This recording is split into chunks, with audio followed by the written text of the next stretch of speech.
ఓం నమ శివాయ. శ్రీశైల మల్లికార్జున మేడారం సమ్మక్క సారక చెలుకూరు బాలాజీ స్వామి. ఓం నమ శివాయ. గోపురం టీవీ చూసే వాళ్ళ ప్రేక్షకులందరికీ నమస్కారం. చిలక జోషం అంటే ఆ కాలం అలా ఉంది, ఇప్పుడు గుడుక ఉంది, ఇక ముందు గుడుక నడుస్తుంది. చిలక జోషం అంటే నిజముందండి, నమ్మండి, వినండి. 12 రాశుల మీద ఈ రాశి మీద గురుబలం ఎంత ఉంది, ఈ రాశి మీద శని బలం ఎంత ఉంది, మంచి వింత చెడు వింత చెప్తా వినండి. మొదటి రాశి మేషరాశి. మేషరాశి మీద శాస్త్రము, మేషరాశి మీద భవిష్యవాణి, మేషరాశి మీద గణితవాణి తీ చిలకమ్మ. మేషరాశి వాళ్ళ భవిష్యవాణి, మేషరాశి వాళ్ళ గణితవాణి తీ చిలకమ్మ.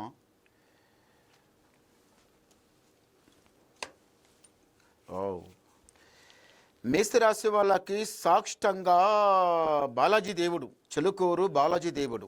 మేషరాశి వాళ్ళకి జ్ఞానం, తెలివి పర్వాలేదు. ఏదైనా మాట మాట్లాడాలంటే ఇంట్లో అయినా బయట అయినా ఏడైనా కానీ ఉన్న మాట ఉన్నట్టు చెప్పడం, ఏ మాట ఉన్నా కానీ సూటిగా చెప్పడం, మనసులో ఒకటి పెట్టుకొని బయట ఒకటి చెప్పకుండా ఏ మాట ఉన్నా సూటిగా మాట్లాడడం లోపల మేషరాశి వాళ్ళు ఫస్ట్ ఇల్లు. కానీ ఏదన్నా ఇంట్లో వద్దు, కాదు, కూడదు, అది వద్దు, ఆ పని చేయవద్దంటే వద్దన్న పని చేస్తారు. ఇంట్లోకి వెళ్ళి బయటికి వెళ్ళిందంటే ఏదో ఒకటి పని అనుకుని బయటికి వెళ్ళిందంటే అది సాగిచ్చేదంగా వదిలిపెట్టరు. మనసులో ఉన్న కోరిక అది కావాలి, మీకు యథార్థం కావాలి, లేకపోతే అసలు యథార్థంగానే ఉండరు.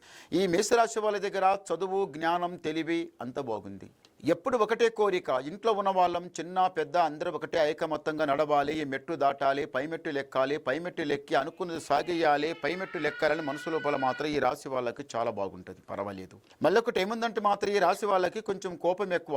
వస్తే కోపం ఆగేది లేదు. ఏదైనా మాట ఉంటే వాడు ఎంత తీసిమార్కుడు ఉన్నవాడు 4 మాట్లాడితే మీరు 2 మాట్లాడుతారు, భయపడరు, వెనక జరుగురు. ఏ మాట ఉన్నా సూటిగా మాట్లాడి ఉన్న మాట ఉన్నట్టే చెప్పి ఆ నుంచి మనము పాస్ మనీ వెళ్ళాలి కానీ ఈయన ఓడిపోయినాము, ఇది ఖాళీది కదా అని పోయి మాట్లాడి చిన్న ముఖం చేసుకొని నారాజు చేసుకొని మాట ఊడించుకొని వచ్చేది మీ దగ్గర లేదు. ఎక్కడ పోయినా మాట గెలిపించుకునేదే మీ దగ్గర శక్తి బాగుంది. ఈ మేషరాశి వాళ్ళ దగ్గర మళ్ళీ ఒకటి ఏముందంటే మాత్రం 7 కొండల మెట్లు, శ్రీమన్నారాయణ 7 కొండల మెట్లు లెక్కాలి, ఆ దేవుని స్థానం లోపల వెళ్ళి ఆ దేవ దర్శనం చేసుకోవాలని మనసులో చాలా ఉంది ఈ రాశి వాళ్ళకు. అది కాక ఈసారి మేషరాశి వాళ్ళకు ఈ శ్రీమన్నారాయణ 7 కొండల వాస్తుంది. ఏమో ఐస్కంతం అతికినట్టే గాని ఎక్కడ ఉన్నా కానీ ఆ భగవంతుడు మాత్రం ఈసారి దర్శనం చేసేది ఉంది. అంతటి గొప్ప దర్శనం చేసుకుంటే ఏమైతుందంటే ఇంటి మీద ఉన్న దరిద్రం పటాపంచలం అయిపోతుంది, మనసు శాంతం ఉంటుంది, ఇంట్లో పోయి కారు తిన్న అమృతం తిన్నట్టు ఉంటుంది. పైసకు పైసా కూడా పెడితే అది మంచిగా జతనంగా ఉంటుంది. మన ఆపదకి, సంపతికి, మంచికి, చెడుకు, దేనికన్నా అవసరానికి చాలా మంచిగా టైంకి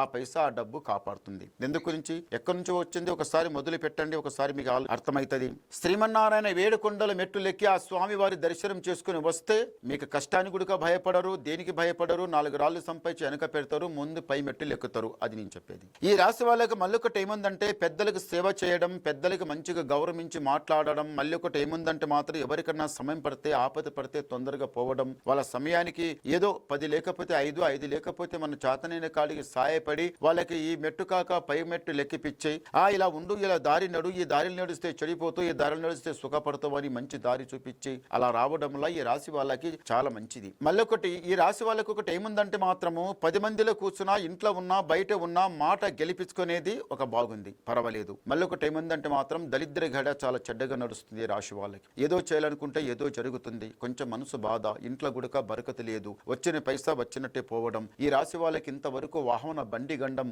చాలా భారీ గండం, అది ప్రాణం పోయే గండం భగవంతుడు దాటిచ్చిండు. ఎక్కడో పోయే గాలి మీ మీద వచ్చి అది దరిద్రం చాలా చెడ్డగా సతాయిచ్చేది ఉండే గాని పోయింది. ఒక్కసారి జారుడు బండ మీద జారి పడ్డ తర్వాత రెండోసారి కాలు పెట్టిన తర్వాత గట్టిగా పెడతారు ఎవరైనా కానీ. మీరు గుడక ఒకసారి బండి గండం లోపల గండం దాటిన తర్వాత ఏం చేయాలి, చాలా జాగ్రత్త మీద నడవాలి. చాలా జాగ్రత్త నడిస్తే చాలా బాగుంటుంది. ఈ రాశి వాళ్లకు ఇంటి మీద గాలికాడి అంటే జర దరిద్రం దృష్టి, కన్ను చాలా చెడ్డగా నడుస్తుంది. ఎలా వచ్చిన పైసా అలాగే పోతుంది, రావటం పోవటం ఉంది. మనసు శాంతం లేకుండా ఏదో చేస్తుంటే ఏదో జరుగుతుంది. కొన్ని రోజుల నుంచి కొంత ఆరోగ్య దెబ్బ అవుతుంది. అది కాక మనసు శాంతం లేకుండా అయిపోతుంది. అది కాక ఇంట్లో అరకత్ బరకతలు కూడా సరిగా లేకుండా అయిపోతుంది. ఏదో చేస్తుంటే ఏదో జరుగుతుంది. దీనికి అంతటికి కారణం ఏమిటిది? ఇది ఇంటి మీద జర గాలికాడి దృష్టి, కన్ను చాలా చెడ్డగా ఉంది. నాగపామిది ఇషం ఎట్లా ఉంటుంది, ఇంటి మీద అట్లా ఇషం ఉన్నది చాలా చెడ్డగా. నాగపాము ఎప్పటికైనా కానీ కనిపించిన తర్వాత ఎవరైనా కానీ అది పై జల్ అనిపిస్తుంది. అట్లా ఇంటి మీద మాత్రం నరదృష్టి వలన ఇండ్లంతా ఎట్లా అయిపోతుందంటే ఏదన్నా చేద్దామంటే జల్లు, చేస్తున్నా వద్దా, అవుతుందో కాదు, చేస్తున్నా వద్దనా, అట్లా చాలా ఎక్కువ ఆలోచిస్తుండ్రు. నిదానం దేవ దర్శనంలో ఉండండి, మీకు చాలా మంచి జరుగుతుంది. మళ్ళీ ఏముందంటే మాత్రము భార్య భార్యాభర్తల బంధం లోపల, సంతాన సంసారం ఆరోగ్య జీవితం లోపల, ముందు అనుకున్న కొన్ని కోరికల లోపల అవన్నీ మంచి జరుగుతాయండి. తొందరపడే అవకాశం ఏమీ లేదు. మేషరాశి వాళ్ళకు గురుబలం చాలా బాగుంటుంది, శని బలం కొంచెం తక్కువ ఉంటుంది. చేపెట్టిన పని మంచి కలిసి వస్తుంది. ఇంటి మీద కూడా కొంచెం దెబ్బ, కొంచెం వజన్, కొంచెం బరువు చాలా ఎక్కువ ఉన్నది. దానికి ఏం చేయాలంటే ఆ దరిద్రం కొంచెం తొలగించుకుంటే చాలా బాగుంటుంది. చేపెట్టిన పని కలిసి వస్తుంది. ఇంటి లోపల సమస్యలు, కోరికలు చాలా ఉన్నాయి, కానీ అన్నిటికీ ఒకటే మార్గం, దేవ దర్శనం. భగవంతునికి నమ్మి ఉండండి, మీకు జయం జరుగుతుంది, అంతా మీకు మంచి జరుగుతుంది. ఓం నమ శివాయ. 7 చాలా మంచి గవ్వలు పడ్డాయి. మేషరాశి వాళ్ళకి ఆదాయం 2, వ్యాయం 14, రాజపూజ ఫలం 5, అవమానం 7. అంటే గురుబలం 2, శని బలం 7. అంటే శనికి చాలా పవర్ఫుల్ స్థానంలో ఉన్నది, గురుబలం ఏమీ లేదు. అందు గురించి మీరు ఏం చేయాలి? భగవంతుని ధ్యానములో ఉండాలి. భగవంతుని ధ్యానములో ఉండి భగవంతుల మరి మీరు చేసే పనులు చేయండి. ఈసారి మంచి లాభం అవుతుంది. చేపెట్టిన పని మీకు ఖర్చు మొత్తం కలిసి వస్తుంది. ఇంకా మీకు ఏమన్నా డౌట్ వినాలనుకుంటే ఫోన్ ద్వారా మాట్లాడండి, మీ డౌట్ క్లియర్ చేసేస్తా, ఉన్నది మొత్తం చెప్పేస్తాం. నమస్కారం.